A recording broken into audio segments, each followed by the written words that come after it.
만나서 반갑습니다. 저는 국민건강보험공단 안동송송영양시사 안동운영센터에서 근무하고 있는 전현득 대리입니다. 현재 저는 인정조사와 보험료 체납자 등 급여 제한 관리, 부당 청구와 현지조사 지원 업무를 맡고 있습니다. 저는 병원 근무 중 이직하게 되었는데요. 이 병원에서 마주했던 상담 장면에서 어려움을 팀과 함께 극복했던 경험이라든지 자기 개발을 위해 자격증을 취득하던 과정, 그리고 틀에서 벗어나 새롭게 도전했던 과업들이 저의 어떤 취업 스토리에 가장 큰 도움이 되었습니다. 물론 당시 수련 과정에서 겪었던 저만의 경험들, 예컨대 몇 건의 케이스를 상담해서 얼마나 연계를 했는지에 대한 부분도 취업 담당자들이 굉장히 흥미로웠던 스토리 중 하나입니다. 제가 이 분야를 선택하게 된 계기는 대한민국 사회보장의 한 축으로서 자부심을 느끼고 싶었고, 개인적으로는 체계화된 시스템 속에서 저의 역량을 펼쳐보고 싶었기 때문입니다. 그 만족도는 굉장히 높고요. 제가 잘 선택했다는 생각을 아직까지도 하고 있습니다.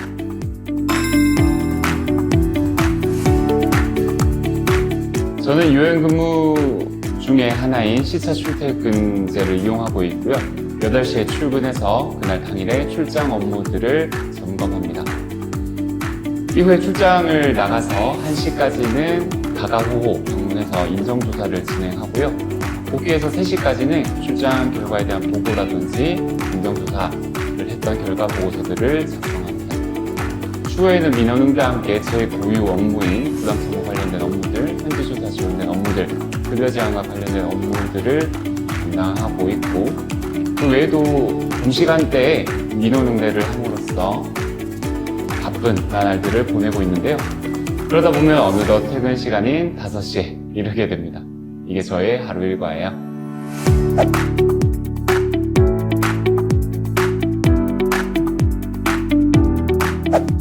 가장 보람 있는 순간은 제가 만난 민원인들이 저로 인해서 위로를 느끼실 때입니다.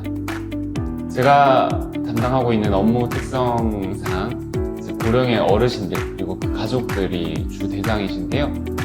아마도 삶의 후반부에서 본인의 신체적인 한계 때문에 공공 서비스를 필요로 하시게 되는 순간이 오시면 큰 좌절감들을 느끼시곤 합니다. 그럴 때마다 제가 만나는 동년배의 어르신들이 다 비슷하다라는 류의 말씀들을 드리면요. 아마 그것만으로도 큰 위로가 됐다고 말씀해 주시는 경우가 많은데요. 그런 말씀들을 저에게 전해 주실 때마다 저의 업무적인 보람을 느끼고 있습니다. 역시 제일 힘든 순간도 민원응대를 할 때 제일 힘들 때가 오는데요.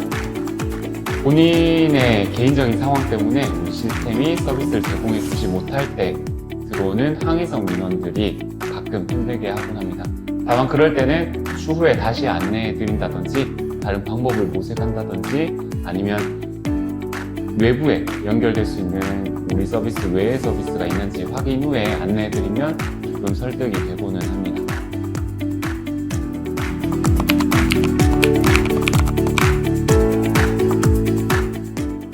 아마 우리 공단에 가장 필요한 역량 중에 하나는 민원인들의 말 이면에 있는 니즈를 파악하는 것이라고 생각합니다. 노인장기요양보험 서비스를 신청해 주셨다 하더라도 병원 서비스가 필요하다든지 아니면 다른 지자체 서비스가 더 어울리신다든지 하는 경우들을 많이 마주치게 되는데요.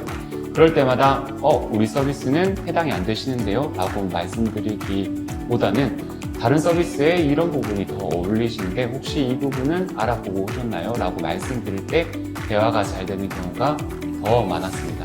아무래도 우리 수련생 선생님들께서는 환자와의 상담 과정을 통해서 이런 트레이닝들을 하고 계시니까 자연스럽게 우리 공단의 역량들을 습득하고 계시지 않을까 하는 생각이 듭니다.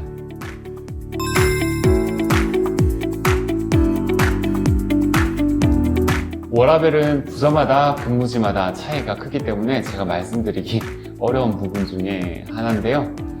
이제 아무래도 저는 직업군인으로 시작해서 병원 그리고 현재 공단에 이르기까지 다양한 직장에서 근무한 경험을 바탕으로 이 차이점을 좀 말씀해 드리자면, 근태 사용은 눈치를 좀 덜 보고 사용하는 곳이 우리 공단인 것 같습니다. 아무래도 배려를 많이 해주시는 것 같고 있고요. 그리고 이제 어떤 육아에 대한 부분들을 존중해주는 문화가 정착되어 있다 보니 이전 직장들보다는 군대 사용이 자유로운 편이라고 말씀드릴 수 있겠습니다. 우리 공단에 입사하고 나서 이직을 고민했던 적은 없습니다. 그만큼 만족스럽기도 하다는 이유일 수도 있겠지만 아직 제가 연차가 이제 5년차 밖에 안 되기 때문에 아무래도 지금 이직을 고민하는 단계는 아닌 것 같아요.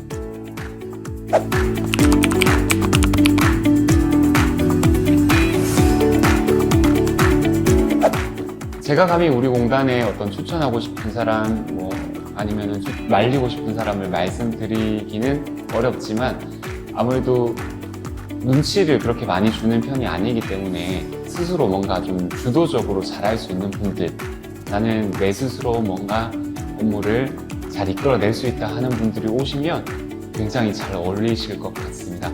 다만 본인의 어떤 소신이 강하시거나 아니면 자영업이 더 어울리시는 분들은 우리 공단 문화가 조금 힘드실 수는 있겠다라는 생각은 들고 있습니다. 우리 공단에서 정신건강 전문 요원 자격증이 쓰이는 순간은 일단 채용에서 가점이 되고요. 그 외에도 민원응대라든지 상담 장면에서, 특히 우리 공단 업무 중에 하나인 이용 지원에서는 제가 마음챙김 명상을 활용해서 가족분들의 스트레스를 경감시켜드린 경험도 있습니다. 그래서 아마 현장에서 수련하시는 모든 과정이 우리 공단 역량에 도움이 되시리라 자신 있게 말씀드릴 수 있습니다.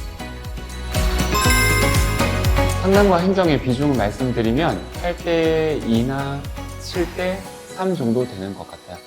아무래도 이제 조사나 민원 응대가 더 많기 때문에 이제 응대를 하는 경우, 상담을 하는 경우가 대부분이라고 보시면 되고, 그 외에 고유 업무량에 따라서 차이가 있을 수는 있습니다. 다만 지사에 국한된 내용이고요. 본부나 지역 본부로 가시게 되면 행정의 비율이 월등히 높아질 수도 있습니다. 지역마다 담당 케이스 수가 너무나 달라서 제가 어느 지역에 국한돼서 말씀드리긴 굉장히 어려운데요. 다만 대구 기준으로 말씀드렸을 때 한 달에 조사량이 60건 이상 정도, 그 외에 유선이라든지 내방 민원응대는 더 많았습니다. 그래서 아마 민원수에 따라서 뭔가 취업을 고민하시는 거는 적합하지는 않은 것 같고, 우선은 취업 단계에서는 굳이 이 민원량에 대해서는 큰 고민 없이 오셔도 될 것 같습니다. 제가 생각했을 때 우리 공단은 성과 지표를 실제 현장에서 달성할 수 있는 목표로 설정해주고, 혹은 달성하기 어렵다면 현장의 목소리를 많이 반영해주고 있습니다. 지금 느끼는 불안 저도 느꼈습니다. 수련생일 때 제가 앞으로 어떤 일을 하게 될지, 어디서 제가 쓰이게 될지 걱정을 많이 했었고요. 다만 제가 딱 하나 선택할 수 있는 일은 목표대로 해낼 5년 뒤의 나를 믿는 거였습니다. 그래서 어떤 말이나 어떤 위로도 힘들겠지만 여러분들이 해낼 5년 뒤에 나를 믿게 되시면 모두 다 이룰 것이라고 믿고 있고, 저도 응원드리겠습니다. 화이팅! 5년 뒤에 저는 여전히 직장인 1일 것입니다. 다만 가족과 함께하는 삶, 그리고 개인적으로는 작가로서의 삶이 저의 생태도를 더 풍부하게 해줄 것이라고 믿고 있습니다. 저의 생태도에 여러분들이 함께할 수 있는 때가 왔으면 좋겠습니다. 제가 근무하고 있는 노인장기요양보험 분야는 AI 산업이 더 발전하더라도 훨씬 더 번성할 것으로 믿고 있습니다. 왜냐하면 로봇이나 AI 산업이 할 수 없는 어르신들이나 노인분들에게 제공해 줄 수 있는 서비스가 더욱더 많을 거라고 예상되기 때문인데요. 결국 사람이 해줄 수 있는 일이 더 중요해지는 시대, 그때가 온다면 우리 노인장기요양보험 분야가 훨씬 더 각광을 받을 것이라고 믿고 있습니다. 함께하는 시간이 왔으면 좋겠습니다.